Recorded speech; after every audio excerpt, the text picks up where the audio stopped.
3 years ago, Gavin Reynolds threw a divorce settlement across a mahogany table and told his wife Sarah that she was nothing but dead weight holding back his potential. He laughed when she cried. He toasted with champagne when she left the building with nothing but a suitcase and a used sedan. He thought he had won. He thought he was the shark in the water. But today, Gavin is sitting in a boardroom on the 42nd floor of the World Trade Center, sweating through a $3,000 suit. He's there to sign the biggest merger in tech history, a $4.2 billion buyout. But when the portfolio binder is finally opened and the identity of the majority shareholder of the buying firm is revealed, Gavin stops breathing. The name on the contract isn't a Wall Street titan. It's the woman he mocked, discarded, and underestimated. And she didn't come to buy his company. She came to bury it. The end of the marriage didn't happen with a bang. It happened with a transaction. Gavin Reynolds liked to think of himself as a visionary. He was the CEO of LogoStream, a mid-sized logistics software company based in Seattle that was finally, after 5 years of stagnation, starting to see green arrows on the NASDAQ. Gavin was handsome in a sharp, predatory way, tall, perfectly groomed dark hair, and a smile that didn't quite reach his eyes. He was the kind of man who checked his reflection in storefront windows while you were talking to him. His wife, Sra, was the ghost in the machine. Sarah was quiet. She wore oversized cardigans and glasses that slid down her nose. While Gavin was the face of LogoStream, spending his nights at mixers at the Space Needle or flying business class to San Francisco. Sarah was at home, or so people thought. In reality, Sarah was usually in the den rewriting Gavin's code. Gavin wasn't a bad coder, but he was sloppy. He was a big picture guy. Sarah was the one who found the memory leaks. Sarah was the one who optimized the server architecture so the system didn't crash during the Black Friday rush. But whenever Gavin did an interview with TechCrunch or Wired, he never mentioned Sarah. He talked about his sleepless nights and his singular vision. Sarah never complained. She loved him. She believed in the partnership. Until the dinner at Canlis. It was their 10th anniversary. Gavin had rented the private room overlooking Lake Union. He had invited 3 other couples, his CFO, his VP of sales, and a potential investor named Arthur Sterling. It wasn't an anniversary dinner. It was a pitch meeting disguised as a celebration. Sarah sat silently while the men talked over her. She was wearing a simple blue dress she'd had for years. "The key to Logos," Gavin said, swirling his Pinot Noir, "is that I cut the fat. Efficient code, efficient staff, efficient life." Arthur Sterling, a heavy-set man with eyes like flint, looked at Sarah. "And your wife, does she contribute to the efficiency?" Gavin laughed. It was a dry, cruel sound. "Sarah. Oh, Sarah is the anchor, and I don't mean that in the nautical stabilizing sense. I mean she keeps the ship from moving forward." The table went silent. The VP of sales looked down at his plate. "Honey, I'm joking," Gavin said, patting her hand condescendingly. "But really, Sarah is a traditionalist. She doesn't get the hustle. She's happy with small things. I'm trying to build an empire, and I come home to someone who wants to talk about, I don't know, gardening." Sarah pulled her hand away. "I wrote the patch for the API integration last week, Gavin. The one that saved the Amazon account." Gavin's face hardened. His eyes flashed with genuine anger. He hated being contradicted, especially in front of money. "You fixed a typo, Sarah. Don't pretend you're an engineer. You're a support system. And barely that." He turned back to Arthur Sterling. "See what I deal with. It's hard to soar when you have dead weight tied to your ankles." That night, the drive home was silent. When they got to their sleek modern house in Queen Anne, Gavin didn't go inside. He stayed in the driveway. "I want a divorce," he said. He didn't even look at her. "Gavin, you're drunk," Sarah whispered, her hand on the door handle. "I'm not drunk, I'm lucid. My stock is up 40% this quarter. I'm being scouted by private equity in New York. I'm going places, Sarah. And look at you." He gestured vaguely at her silhouette. "You don't fit the brand anymore. You're small town. I need global." The divorce proceedings were brutal. Gavin hired a shark from the firm Latham & Watkins. He hid assets. He claimed that Sarah's contributions to the code were clerical work and non-technical. Because Sarah had never officially been on the payroll, she just helped him because she was his wife. She had no paper trail. Gavin's lawyer, a man named Bennett, sat across from Sarah in a glass-walled conference room. "Mr. Reynolds is prepared to offer you the house in Tacoma and a lump sum of $50,000, Bennett said. "In exchange, you sign an NDA regarding company trade secrets and waive all rights to future earnings of Logo Stream." "I wrote the core algorithm," Sarah said, her voice shaking. "I wrote the load balancer." "Can you prove it?" Bennett asked, smiling thinly. "Because the commit logs are under Gavin's admin account. As far as the court is concerned, you're a housewife who is trying to extort a successful CEO." Sarah looked at Gavin. He was checking his watch, looking bored. She realized then that he didn't just fall out of love with her. He despised her. He despised her because she knew the truth that he wasn't a genius. He was a fraud who stood on her shoulders. Sarah picked up the pen. She didn't scream. She didn't fight.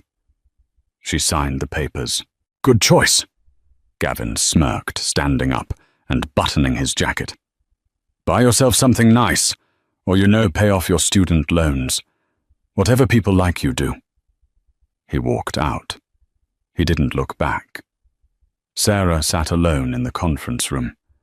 She looked at the signature on the paper. Sarah Jenkins.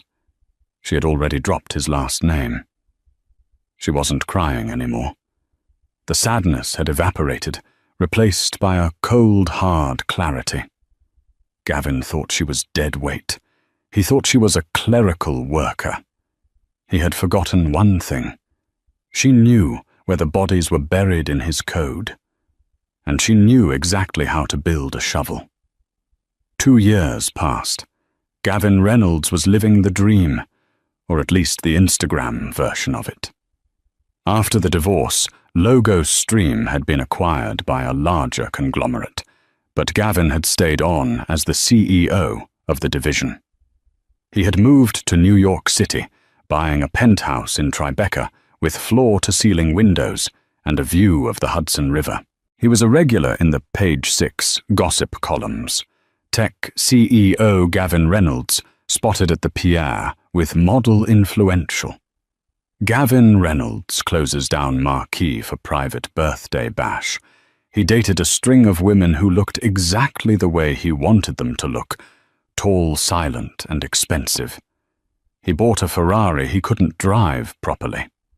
He started using words like synergy and paradigm shift in casual conversation.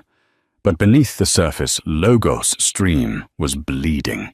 Without Sarah to patch the code, the software was becoming buggy. Clients were complaining about lag times. The efficiency Gavin bragged about was eroding. He fired his CTO and hired a cheaper team from overseas, but the problems persisted. Gavin didn't care. He was focused on the next big thing, the exit. He wanted to sell the company entirely, wash his hands of it, and walk away with $1 billion. He needed a buyer who was rich enough to pay a premium, but distant enough not to look too closely at the messy code. Then the rumor started circulating. It began at a charity gala at the Met. Gavin was holding a martini wearing a tuxedo that cost more than Sarah's old car. He was talking to Silas Vane, a venture capitalist with ears in every boardroom in Manhattan. "Have you heard about Obsidian?" Silas asked, lowering his voice. Gavin raised an eyebrow. "The gemstone? No." "Obsidian Holdings," Silas said. "It's a ghost fund, based out of Zurich, maybe Singapore. Nobody really knows. They popped up about 18 months ago. They've been aggressively acquiring logistics and data firms. They don't buy small. They buy the whole board." "I haven't heard of them," Gavin said, feigning disinterest while mentally taking notes. "Nobody meets the chairman," Silas continued. "They send proxies, lawyers, scary types, but they pay cash, and they pay 20% above market value if the tech is right." Gavin's heart hammered against his ribs. This was it. This was the escape hatch. The next morning, Gavin ordered his team to prepare a prospectus. He reached out to his contacts. He put the feelers out. Logo's Stream was for sale. 3 weeks later, a letter arrived at his office. It was thick, heavy cream cardstock. No return address. Just a logo embossed in black, a jagged piece of volcanic glass. Obsidian Holdings. The letter was brief. "Mr. Reynolds, we have been monitoring your market position. We are interested in discussing a total acquisition of Logo Stream. Initial valuation assessment, $4.2 billion. A representative will call you." Gavin stared at the number. 4.2 billion. He let out a whoop of joy that startled his secretary outside. He walked over to the window and looked out at the city. He was a god. He had done it. He thought about Sarah for the first time in months. "Dead weight," he chuckled to himself, sipping his espresso. "If she had stuck around, she'd be entitled to half of this. Poor girl is probably working at a Starbucks in Tacoma right now." He pulled out his phone. He still had her number, though he had blocked it. He unblocked it just for a second. He didn't call. Instead, he sent a text. It was petty. It was childish, but he couldn't resist. "Hope you're doing well. Just wanted to let you know I'm about to close a deal that will make history. Shame you didn't have the vision to stick it out. Take care." He hit send, then immediately blocked her again. He felt a rush of superiority. A week later, the first meeting with Obsidian was scheduled. It was to be held at a neutral location, a high-end law firm in Midtown, Cravath, Swain and Moore. Gavin walked in with his entourage, his lawyer Bennett, his new CFO, and his ego. The conference room was massive. On the other side of the table sat 3 people, 2 men in grey suits who looked like they were carved out of granite, and a woman. The woman was striking. She was older, perhaps in her 50s, with steel grey hair cut in a sharp bob. She wore a suit that cost more than Gavin's car. She didn't smile. "Mr. Reynolds," the woman said. Her accent was European indiscernible. "I am Petra. I represent the board of Obsidian." "Pleasure," Gavin said, flashing his winning smile. He reached out to shake her hand. She didn't take it. She just gestured to the seat. "We don't need pleasantries," Petra said. "We have analyzed your public financials. They are adequate, but Obsidian does not buy financials. We buy architecture. We buy the code." "The code is state-of-the-art," Gavin lied smoothly. "Proprietary algorithms, unmatched latency." "We shall see," Petra said. "Our technical diligence team will be arriving tomorrow. They will need full access to your repositories. Root access. No black boxes." Gavin hesitated. Root access meant they would see the patches. They would see the messy code he had been hiding. They would see that the foundation was crumbling. "Is that necessary?" Gavin asked. Usually we provide a high-level overview. Petra's eyes bored into him. Mr. Reynolds, for $4.2 billion, we are not buying a high-level overview. We are buying the engine. If you refuse, we walk away right now. Gavin swallowed. He couldn't lose this deal. Of course. Access will be granted. Good, Petra said. She closed her folder. One more thing. The chairman of Obsidian is personally interested in this acquisition. He or she has requested that the final signing, should we proceed, be done in person, with the chairman. I'd be honored, Gavin said. Who is the chairman? Petra smiled for the first time. It wasn't a nice smile. You will meet the chairman when the ink is ready to dry. Until then, you deal with me. As Gavin left the meeting, he felt a strange unease. Obsidian felt different. They weren't like the other VC firms. They were colder, sharper. He brushed it off. He was Gavin Reynolds. He could charm anyone. He could fake his way through the technical audit. He had done it before. But as he walked out onto 8th Avenue, his phone buzzed. It was a notification from LinkedIn. Sarah Jenkins viewed your profile. He laughed. She got the text, he muttered. She's checking up on me, eating her heart out. He didn't know that Sarah wasn't eating her heart out. 3,000 miles away, in a dimly lit office in Zurich, Sarah Jenkins sat in front of a bank of monitors. She wasn't wearing a cardigan. She was wearing a silk blouse and a headset.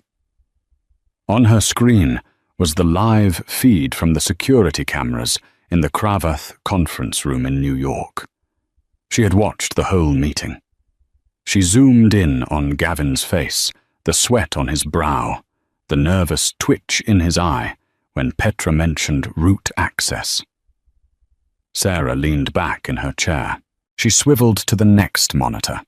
It displayed the source code for Logos Stream, but next to it, it displayed a new code, a massive, intricate Sornoda web of algorithms she had spent the last 2 years building under the name Obsidian. He has no idea, she whispered. She picked up her phone and dialed a number. Petra, she said into the phone. He took the bait. Begin the audit. And Petra, yes, Madame Chairman, make him bleed. The technical audit team from Obsidian didn't look like auditors. They looked like hackers who had just been released from a black site prison. There were 5 of them, led by a man named Simon Cross. Cross was British rail thin, wearing a hoodie under a blazer, and he had a reputation in Silicon Valley. He was the guy you called when you wanted to know if a startup was actually using AI or just running a bunch of if-then statements in a basement. Gavin met them in the server room of Logos Stream's New York satellite office. He was flanked by his new CTO, a man named Rajiv, who Gavin had hired solely because he was cheap and said yes to everything. Gentlemen, Gavin said, extending a hand. Welcome to the Nerve Center. As you'll see, our architecture is robust. We're running a customized Kubernetes cluster on AWS, auto-scaling, fully redundant. Simon Cross didn't shake Gavin's hand. He plugged a laptop into the main terminal. We'll see, Cross said. My team is going to run a stress test. We're going to simulate a 500% traffic spike, same volume as Amazon Prime Day. If your system holds, we sign off. If it crashes, we recommend Obsidian pull the deal. Gavin felt a bead of sweat roll down his back. 500%. That's extreme. We aren't a retail platform. You claimed your software is infinitely scalable in your Q3 report. Cross replied without looking up. Was that a lie, Mr. Reynolds? No. Gavin snapped. Run the test. Gavin pulled Rajiv into the hallway. Is it going to hold? He hissed, grabbing the CTO by the arm. Rajiv looked terrified. Mr. Reynolds, the legacy code. The code your wife wrote. It was the load-bearing wall. We patched over it, but we never truly understood it. If they push it that hard, the patch might break. If it breaks, you're fired, Gavin whispered. Fix it. Use mirrors. Use cached data. I don't care. Just make the dashboard look green. For the next 4 hours, Gavin sat in his glass office watching the Obsidian team work. They were silent, typing furiously. On the big screen, the server load graphs were climbing. 50%, 120%, 300%. The lights in the server room actually flickered. Suddenly, Cross stopped typing. He picked up his phone and dialed a number. He spoke quietly, then hung up. He walked into Gavin's office. We found somethings, Cross said. A bug, Gavin asked, trying to sound casual. Every system has bugs.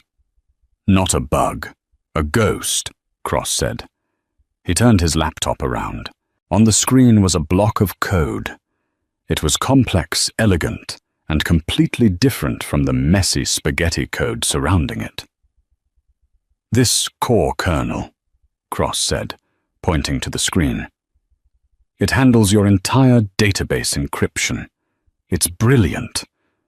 Who wrote this? Gavin squinted. He recognized the syntax. It was Sarah's. She had written it 3 years ago during a weekend marathon session when the company was about to go under. She had named the variable classes after flowers, rose, lily, orchid, hidden deep in the logic where no one would look. I did, Gavin lied. It's my proprietary encryption method. Cross stared at him. You wrote this. Yes, is there a problem? The problem, Mr. Reynolds, is that this code has a dead man's switch embedded in it. It's designed to degrade if it's not maintained by the original author's private key. It's been degrading for 2 years. That's why your latency is up. That's why your clients are leaving. Cross leaned in. You didn't write this, because if you did, you would know that in 48 hours, this encryption key expires, and when it does, Logo Stream doesn't just slow down. It deletes itself. Gavin's blood ran cold. He had no idea. Sarah hadn't told him. Or maybe she had, and he hadn't listened. Can you fix it? Gavin asked, his voice trembling. Me no, Cross laughed. This is custom cryptography. Only the original author has the seed key. If you can't find the person who wrote this, your company is worth $0. Cross slammed his laptop shut. I'm calling Petra. We're putting a hold on the acquisition. Wait, Gavin shouted, jumping up. Don't call her. Give me 24 hours. I can get the key. I have it in a safe deposit box. I just need to retrieve it. Cross looked at his watch. 24 hours, Reynolds.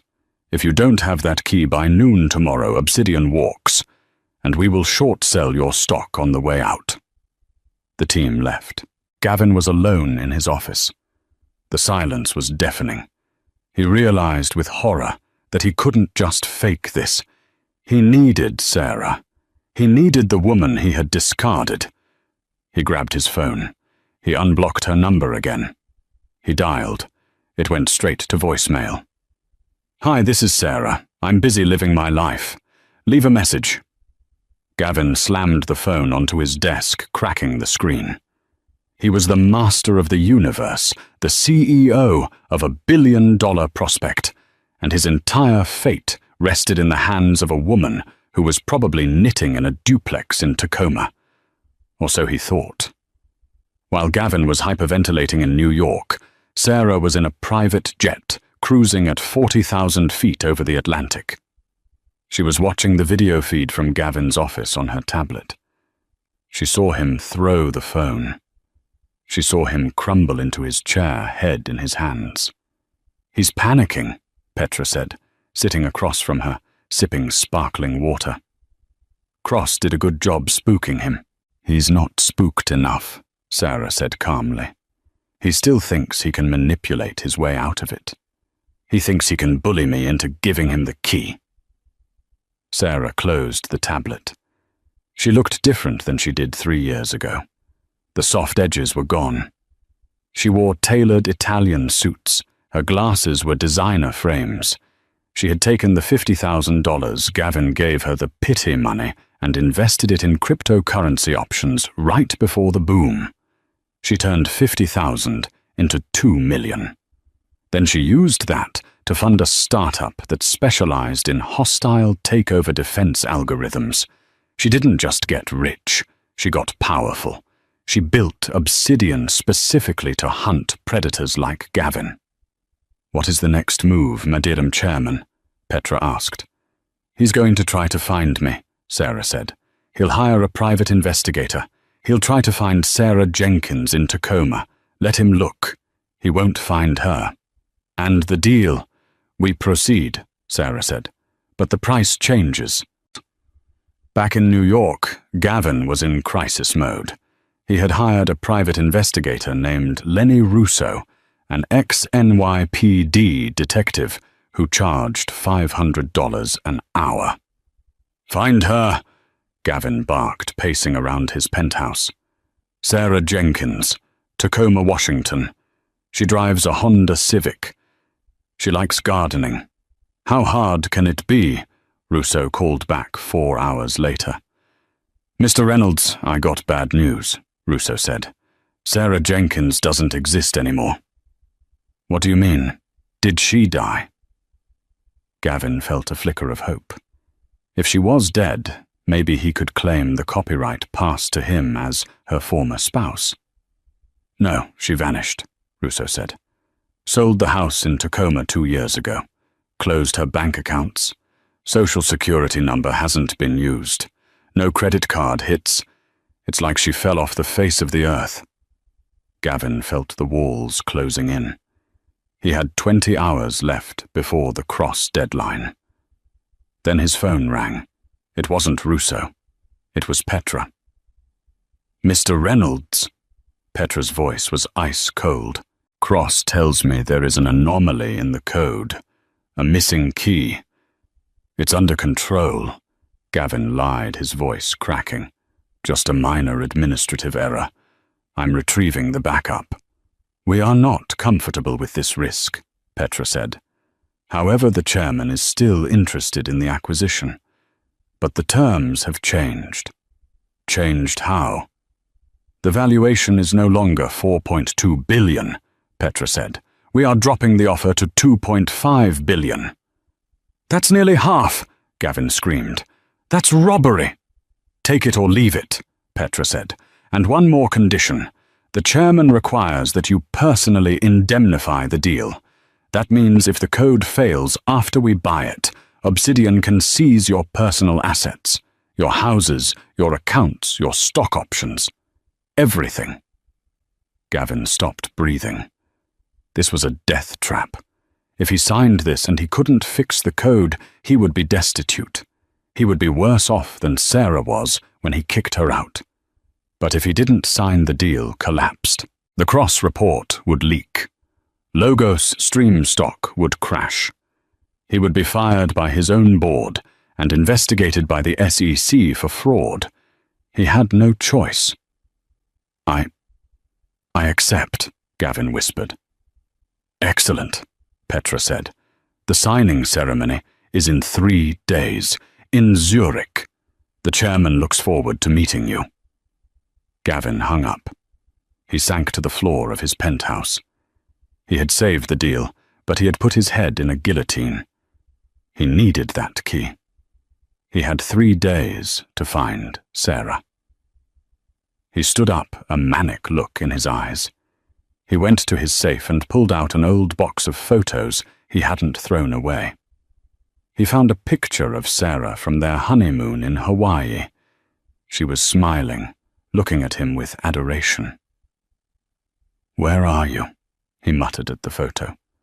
"Where are you hiding, you little mouse?" He flipped the photo over.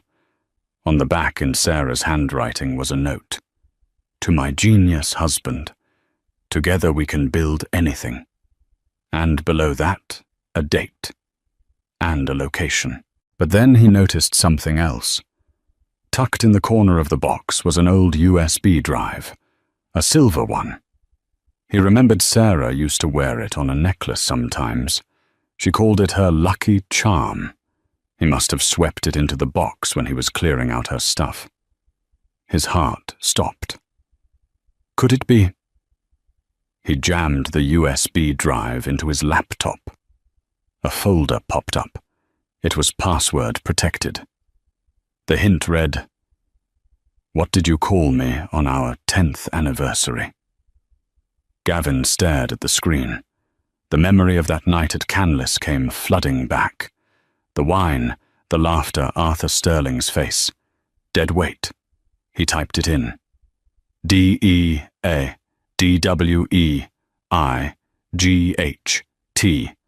Access denied.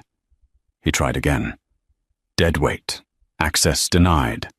He tried the anchor. Useless. Housewife. Access denied. Access denied.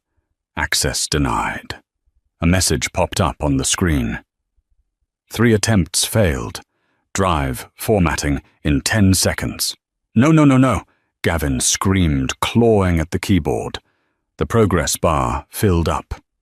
Deleting. Deleting. Complete. The drive was empty. Gavin stared at the blank screen. He realized then that the USB drive wasn't the key. It was a trap. A fail-safe she must have left behind, knowing he would only find it if he was desperate. It was a final middle finger from the past.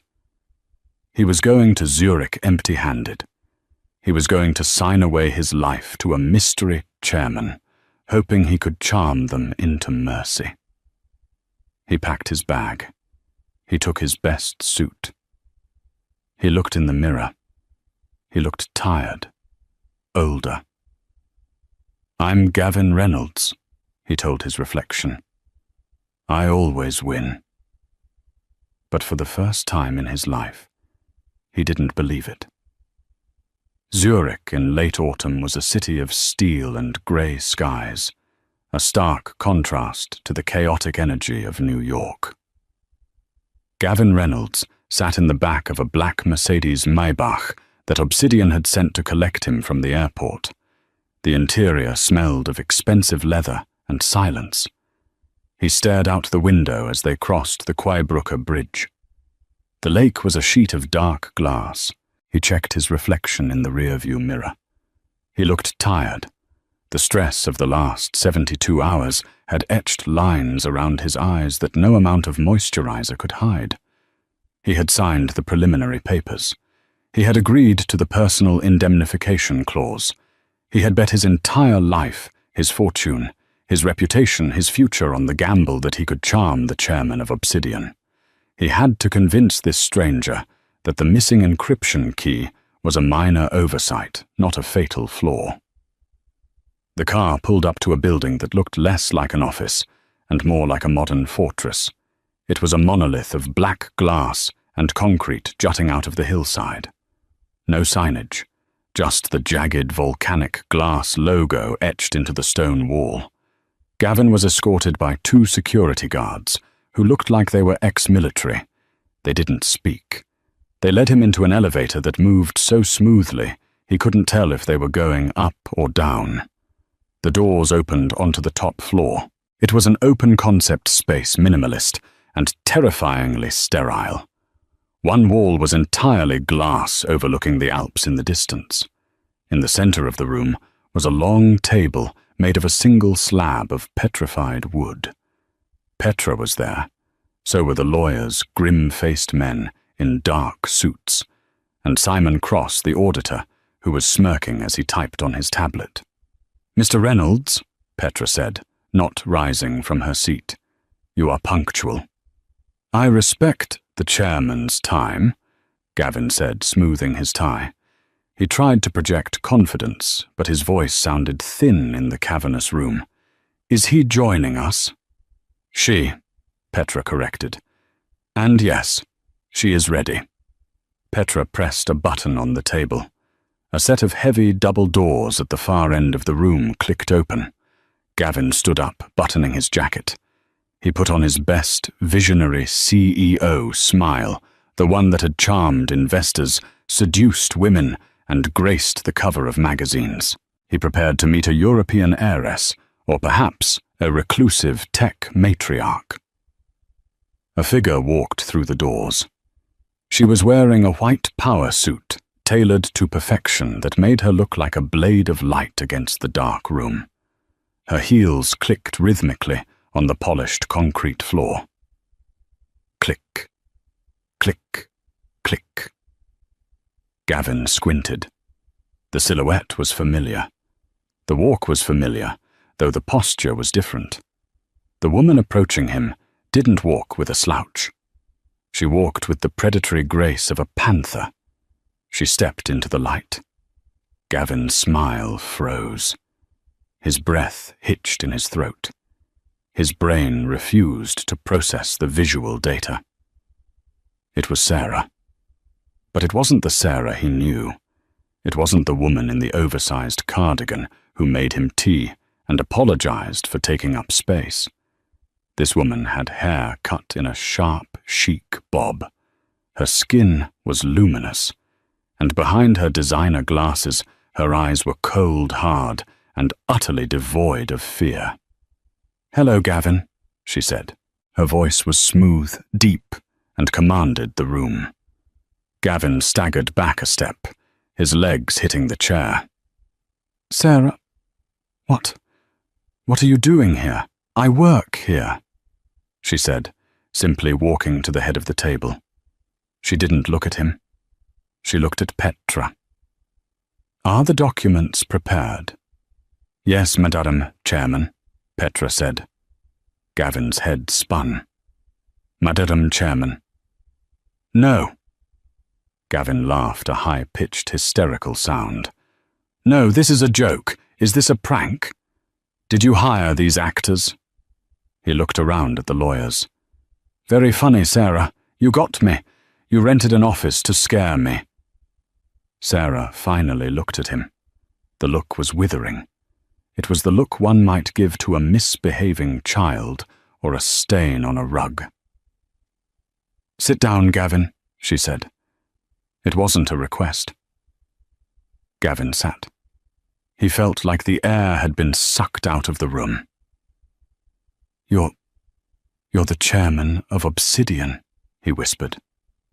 "But how you were nothing. You were a housewife." "I was the architect," Sarah said, her voice cutting through the air. "While you were busy buying Ferraris and giving interviews about your vision, I was building. I took the settlement you threw at me, the crumbs, and I built something real. Obsidian isn't a venture capital firm, Gavin. It's an algorithmic trading empire. And the core code, it's the same code I wrote for you. The code you claimed was yours." She gestured to the glass wall to the world outside. "I own logistics companies in Singapore, data farms in Iceland, and now I am about to own Logos Stream." "But why?" Gavin stammered. "If you're so successful, why buy my company? Why give me $2.5 billion? Sarah smiled. It was a terrifying smile.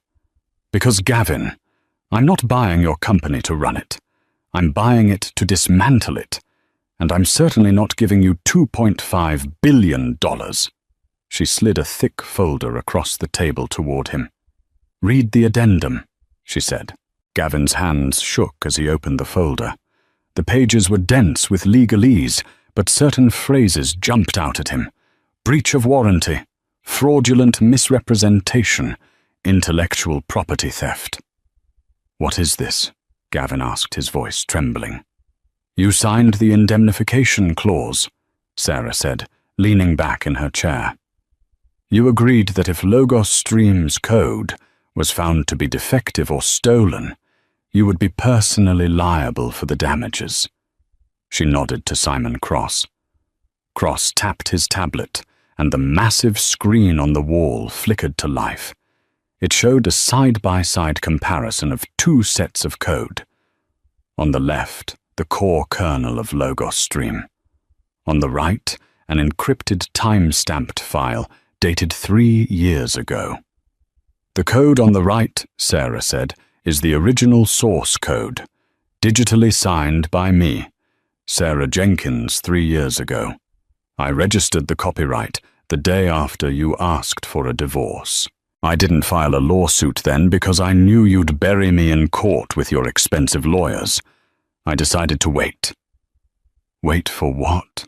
Gavin whispered. For you to become big enough to fail, she replied. I waited for you to leverage everything. I waited for you to be so desperate for an exit that you would sign anything. And you did. Sarah stood up and walked slowly around the table toward him. Here is the situation, Gavin. You are selling Logos Stream to Obsidian for $2.5 billion. But because the product you are selling is based on stolen IP, my IP, you are in breach of contract immediately upon signing. She pointed to a clause on page 40. The penalty for selling stolen IP to Obsidian is set at 100% of the purchase price plus punitive damages, which means the moment you sign the sale, the $2.5 billion comes directly back to me, plus your personal assets to cover the punitive damages. Gavin felt bile rise in his throat.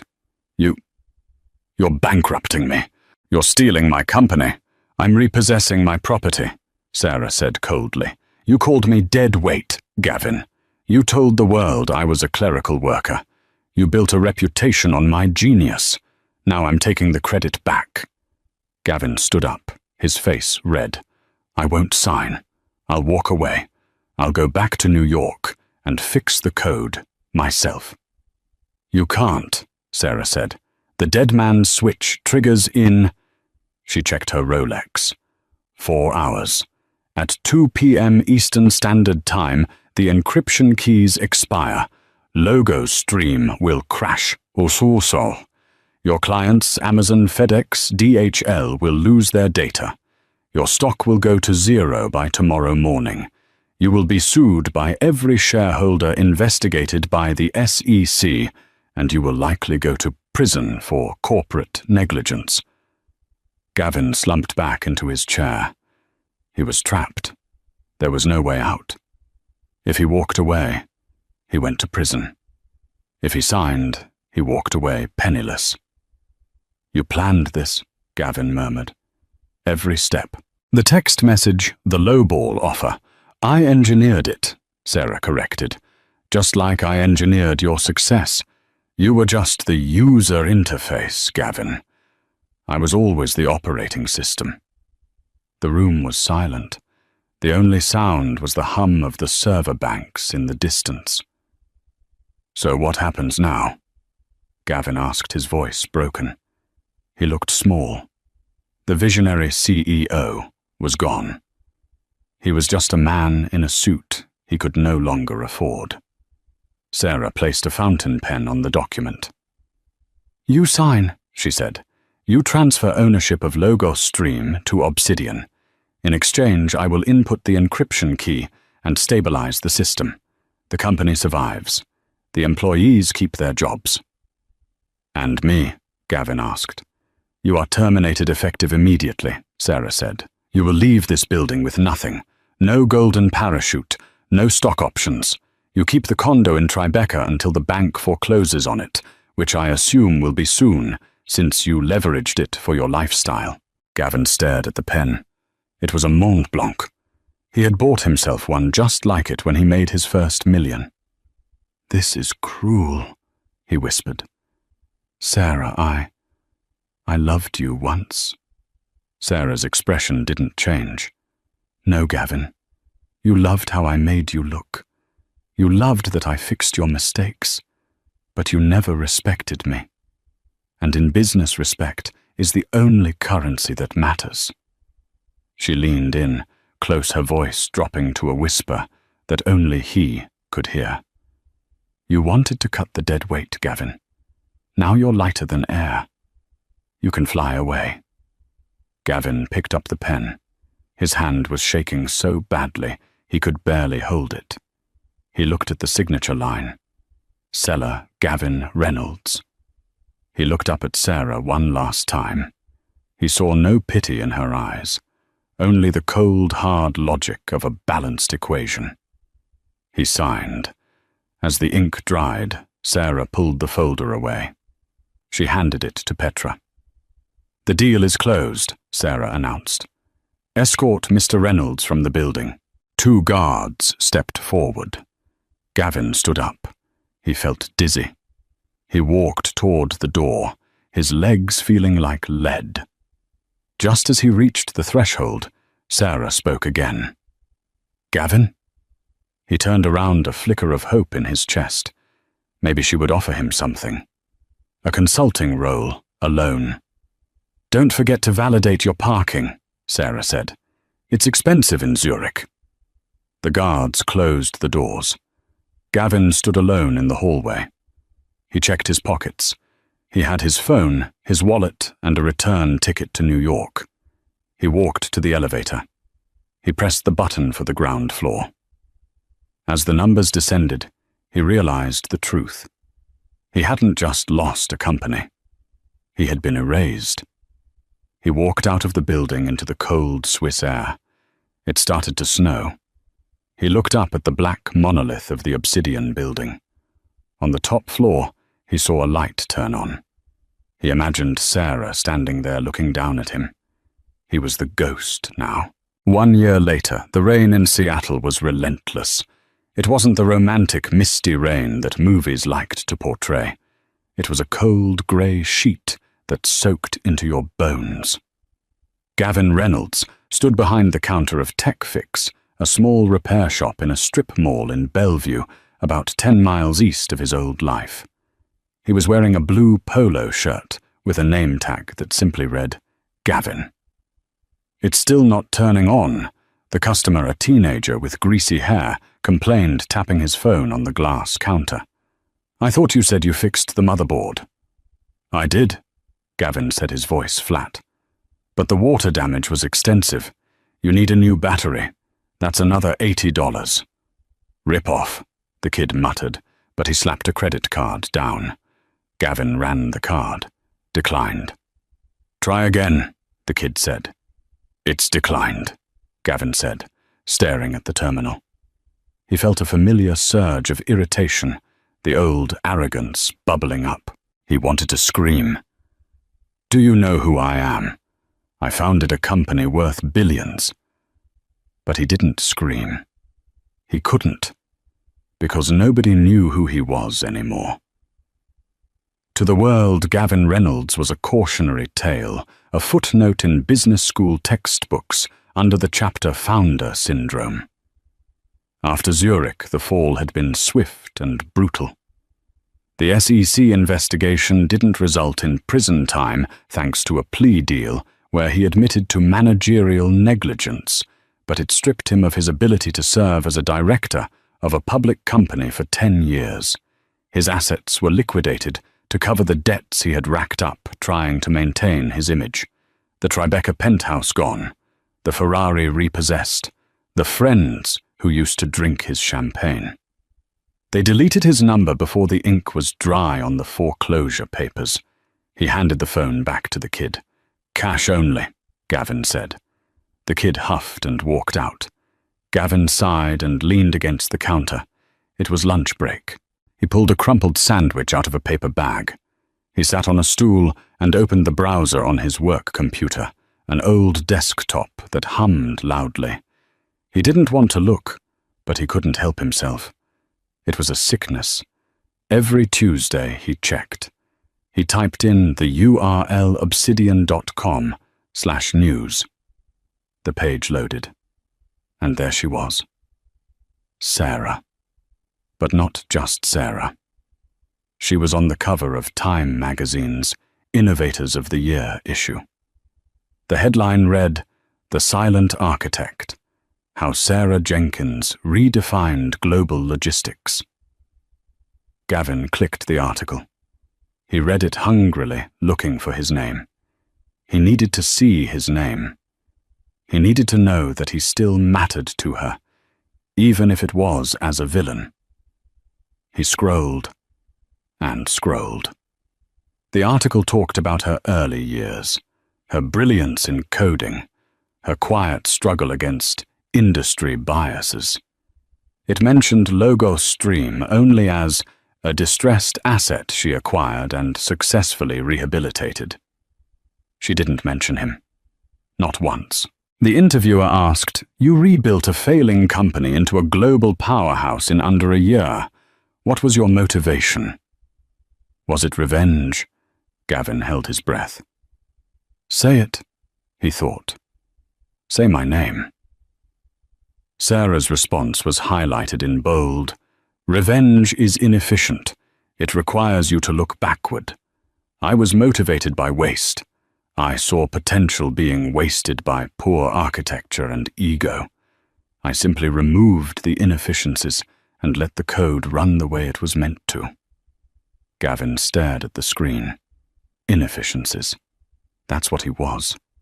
He wasn't a monster. He wasn't a great nemesis. He was just a bug in the system that she had patched out. He felt tears prick his eyes. It wasn't sadness.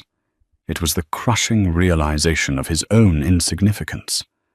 He had spent his life trying to be the main character, only to realize he was just a temporary user with revoked admin privileges. The bell above the door chimed. A new customer walked in, a man in a sharp suit, looking at his watch clearly in a rush. "Hey, buddy," the man said, not making eye contact. "I need a rush job on this laptop. I've got a meeting in an hour.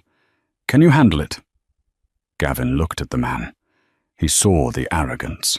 He saw the dismissal. He saw himself from 3 years ago. Gavin stood up. He straightened his blue polo shirt. "I can take a look," Gavin said quietly. "But complex problems, those take time." 4,000 miles away, Sarah Jenkins stood on the terrace of her home in the Swiss Alps. The air was crisp and smelled of pine and snow. Inside, a dinner party was winding down. Petra was there, laughing with Simon Cross and a few other engineers. They were celebrating the launch of Obsidian's new quantum encryption protocol. Sarah held a glass of vintage Pinot Noir.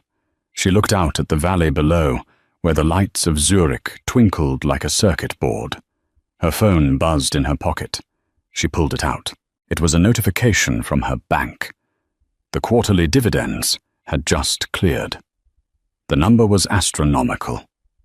She swiped the notification away without really looking at it. The money didn't thrill her anymore. It was just a tool. She thought about Gavin for a split second. It happened less and less these days.